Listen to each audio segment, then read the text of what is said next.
Bonjour, ici Dr Jean-François Meloche, chiropraticien en direct du Centre de correction posturale de Pont-Rouge pour vous montrer la progression des mouvements fonctionnels. Donc, si vous êtes à regarder ces vidéos-là, vous auriez dû d'abord tester les muscles stabilisateurs pour être capable de les contrôler parce que je vais vous demander d'utiliser des habiletés qu'on va avoir développées dans cette première partie-là.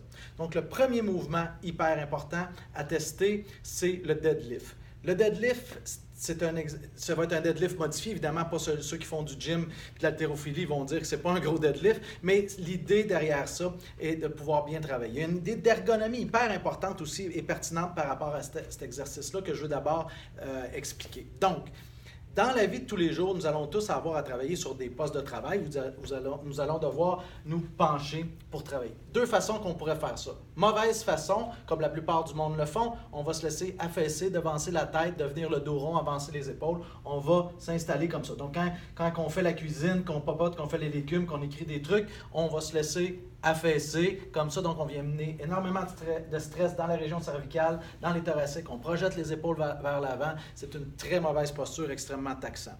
On pourrait faire la même chose en restant bien droit, en conservant l'angle, et puis là, ça serait seulement les hanches qui auraient travaillé ici, mon dos serait resté dans l'angle, donc c'est ça qu'on veut regarder. Puis dépendamment de la flexibilité qu'on a, ça va atteindre une certaine limite jusqu'où qu'on peut aller travailler. Donc, regardons ça ensemble, le deadlift.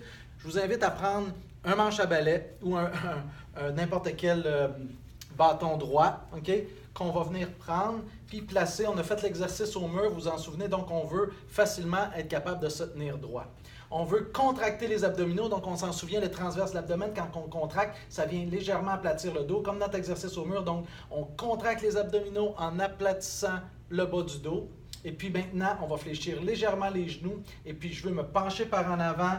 Au niveau des hanches, on sent qu'on sort les fesses un peu, on garde notre dos bien droit, nos abdominaux bien contractés. Il y a un point maximum que moi je suis capable de me pencher, rendu ici, je ne suis pas capable d'aller plus bas, donc c'est le maximum que je peux faire pour mon deadlift. Donc je vais descendre le plus bas que je peux en essayant de garder le plus de partie de mon dos à côté sur le balai, et puis je me remonte avec les genoux légèrement fléchis.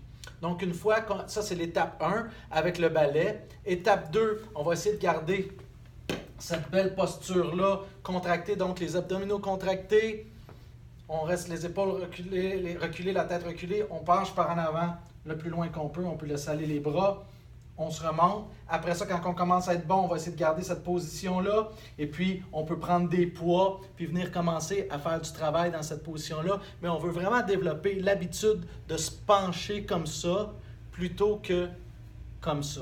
Okay? Donc, quand vous vous penchez comme ça, votre dos subit aucun stress. C'est seulement vos hanches et vos cuisses qui travaillent. Okay? Donc, deadlift, hyper important. Il faut être très, très pointu sur la qualité parce que si on le fait mal, on risque de se blesser et puis on n'améliore pas du tout notre sort. Donc, le deadlift, première étape essentielle à comprendre.